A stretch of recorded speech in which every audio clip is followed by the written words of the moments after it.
আইসু ৰাজ্যসভা নিৰ্বাচনৰ প্ৰসংগলৈ ৰাজ্যসভা নিৰ্বাচনৰ দিন চমু চাপি অহাৰ লগে লগে এতিয়া বৈঠকৰ পিছত বৈঠকত মিলিত হৈছে বিৰোধী নেতৃত্ব ৪৮ ঘণ্টাত ৯খনকৈ বৈঠক অনুষ্ঠিত কৰিছে বিৰোধী কংগ্ৰেছে আজি পুনৰ ৰকিবুল হুছেইনৰ বিধায়ক আৱাসত অনুষ্ঠিত হৈছে গুৰুত্বপূৰ্ণ বৈঠক ৰকিবুলৰ বাসগৃহত কংগ্ৰেছ আৰু এআইডিএফৰ নেতৃত্বৰ মাজত চলিছে আলোচনা আৰু এই বৈঠকত ইতিমধ্যে উপস্থিত হৈছে ৰাজ্যসভাৰ বিৰোধীৰ উমৈহতীয়া প্ৰাৰ্থী ৰিপুন বৰা আৰু এআইডিএফৰ বিধায়ক ৰফিকুল ইছলাম উল্লেখযোগ্য যে সোমবাৰে ৰকিবুল হুছেইনৰ বিধায়ক আৱাসত এআইচিচিৰ সাধাৰণ সম্পাদক জিতেন্দ্ৰ সিঙৰ উপস্থিতিত অনুষ্ঠিত হৈছিল এখন বৈঠক আৰু ইপিনে ৰাজ্যসভা নিৰ্বাচনৰ এজেণ্টক লৈ কংগ্ৰেছ এআইডিএফৰ মাজত আৰম্ভ হৈছে সংঘাত ৰকিবুল হুছেইন এজেণ্ট হলে ৰিপুন বৰাৰ জয়ৰ আশা নাই বুলি বিস্ফোৰক মন্তব্য কৰিছে এআইডিএফৰ বিধায়ক আমিনুল ইছলামে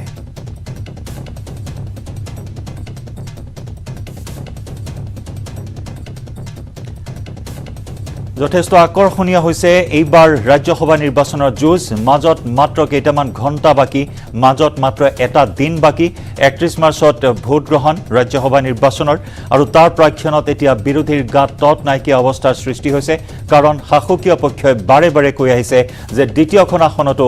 বিজয় নিশ্চিত ৰণগৌৰা নাৰ্জাৰীৰ কালি ৰেডিশ্যন ব্লু হোটেলত এক গুৰুত্বপূৰ্ণ বৈঠকত মিলিত হৈছিল মিত্ৰ দলৰ নেতৃত্ব মুখ্যমন্ত্ৰী ডক্টৰ হিমন্ত বিশ্ব শৰ্মাই বৈঠকৰ অন্তত স্পষ্টভাৱে উল্লেখ কৰিছিল যে দ্বিতীয়খন আসনতো জয়ী হ'ব বিজেপিৰ মিত্ৰজোঁটৰ প্ৰাৰ্থী আৰু তেনে সময়তে এতিয়া হাহাকাৰ লাগিছে বিৰোধী শিবিৰত জয়ৰ সংখ্যা হাতত আছে যদিও এতিয়া কোনে বিশ্বাসঘাতকতা কৰিব তাকে লৈ দুশ্চিন্তাত ভুগিছে বিৰোধী শিবিৰ আমাৰ সতীৰ্থ সাংবাদিক বলেন ভট্টাচাৰ্যৰ সৈতে আমি যোগাযোগ স্থাপন কৰিছো এই মুহূৰ্তত বলেন এখনৰ পিছত আনখন বৈঠক যদি চোৱা হয় ৪৮ ঘণ্টাত ৯খনকৈ বৈঠক অনুষ্ঠিত হৈছে কংগ্ৰেছৰ বা বিৰোধীৰ মাজত বৰ্তমান কেনেকুৱা ধৰণৰ সমাধান সূত্ৰ উলিওৱা হৈছে এই বিবাদৰ এই সংঘাতৰ সমাধান সূত্ৰ কিবা ওলাইছে নে নাই কংগ্ৰেছ আৰু এআইডিএফৰ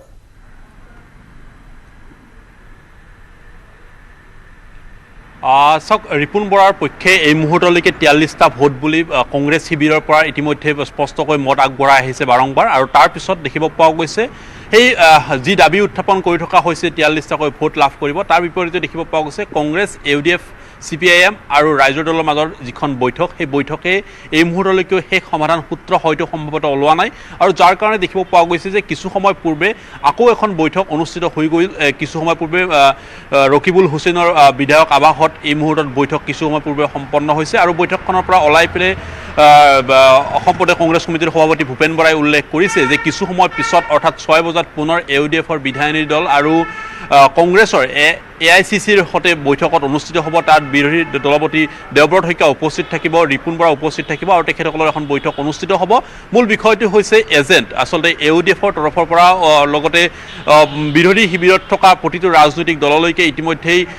ৰিপুন বৰাৰ পৰা প্ৰত্যক্ষভাৱে এখন আবেদন কৰা হৈছিলে য'ত আহ্বান কৰা হৈছিলে যে এই নিৰ্বাচনৰ সময়ছোৱাত একোগৰাকী নিজৰ দলৰ তৰফৰ পৰা তেখেতসকলৰ এজেণ্ট থাকিব আৰু সেই এজেণ্টগৰাকীক আচলতে এই মুহূৰ্তত ৰিপুন বৰাৰ মন পচন্দ হ'ব লাগিব বুলি কিছু সময় পূৰ্বে ভূপেন বৰাই উল্লেখ কৰিছে আৰু সেয়েহে যিখন বৈঠক প্ৰায় ২ ঘণ্টা সময় ধৰি অনুষ্ঠিত হৈ গ'ল সেই বৈঠকত এই মুহূৰ্তলৈকে কংগ্ৰেছৰ এজেণ্ট কোন হ'ব সেই কথা স্পষ্ট হোৱা নাই কিছু মুহূৰ্ত পূৰ্বে ইউডিএফৰ তৰফৰ পৰা দুগৰাকীকৈ এজেণ্ট ইতিমধ্যে নিৰ্বাচিত কৰা হৈছিল আৰু যি দুগৰাকীয়ে ইতিমধ্যে প্ৰিজাইডিং অফিচাৰক ইতিমধ্যে তেখেতসকলৰ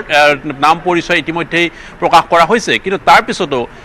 কংগ্ৰেছ শিবিৰৰ সম্ভৱতঃ সেই যে দুগৰাকী এজেণ্ট ইতিমধ্যে ঘোষণা কৰা হৈছে বা যি ইতিমধ্যে প্ৰিজাইডিং অফিচাৰৰ হাতত নাম পত্ৰ দিয়া হৈছে সেই দুগৰাকীক হয়তো আশ্বস্তত ল'ব পৰা নাই আৰু যাৰ কাৰণে পুনৰবাৰ বিধায়িনী দলৰ বৈঠক অনুষ্ঠিত হ'ব কংগ্ৰেছ ইউডিএফৰ আৰু সেই বৈঠকতেই পুনৰবাৰ ইউডিএফৰ তৰফৰ পৰা কোন আচলতে প্ৰিজাইডিং তাত এজেণ্ট হ'ব সেই বিষয়টো তেখেতসকলে তাত নিষ্পত্তি কৰিব আৰু সেই প্ৰতিবেদন এখন প্ৰস্তুত কৰি লগতে কংগ্ৰেছ দলৰ কোন এজেণ্ট হ'ব সেই বিষয়টো ৰিপুন বৰাই নিজাকৈ তেখেতে প্ৰাৰ্থী পচন্দ কৰিব আৰু পচন্দ কৰি তেখেতসকলে এআইচিচিৰ হাতত তুলি দি পিঠিৰাজ হাতে তুলি দিব আৰু সেইখন কিছু সময় পূৰ্বৰ অৰ্থাৎ নিশাৰ ভাগত ভূপেন বৰাৰ হাতত লৈ ভূপেন বৰাই প্ৰকাশ কৰিব ইউডিএফ আৰু কংগ্ৰেছৰ এজেণ্ট কোন হ'ব সেই বিষয়টো তেখেতসকলে স্পষ্ট কৰিব কিন্তু জয়ন্ত এই মুহূৰ্তত প্ৰশ্ন হৈছে যে এখনৰ পিছত আনখনকৈ বৈঠক অনুষ্ঠিত হৈছে আৰু সেই বৈঠকৰ যদি শেহতীয়া কেন্দ্ৰবিন্দু চোৱা হয় তেতিয়া এজেণ্টক লৈ ইতিমধ্যে আহিছে অৰ্থাৎ